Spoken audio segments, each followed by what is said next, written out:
Qui ici ne souhaite pas que la dette soit purement et simplement effacée? Celui qui ne le souhaite pas, il peut sortir, prendre son avion et aller tout de suite à la Banque mondiale payer. Je vous remercie, Monsieur le Président. La patrie ou la mort, nous vaincrons.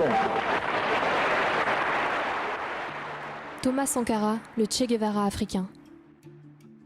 Thomas Sankara arrive au pouvoir au Burkina Faso en 1983, l'une des ex-colonies françaises les plus pauvres d'Afrique. Il s'attaque au néocolonialisme et dénonce l'endettement des pays pauvres. Nous sommes endettés pour 50 ans, 60 ans, même plus. C'est-à-dire que l'on nous a amenés à compromettre le peuple pendant 50 ans et plus. Faisant en sorte que chacun de nous devienne l'esclave financier, c'est-à-dire l'esclave tout court, de ceux qui ont eu l'opportunité, la ruse, la fourberie de placer les fonds chez nous avec l'obligation de rembourser.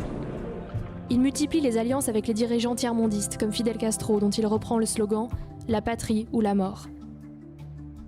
Il met en place une politique d'alphabétisation et de vaccination de la population et une réforme agraire qui permet au Burkina Faso d'atteindre l'autosuffisance alimentaire.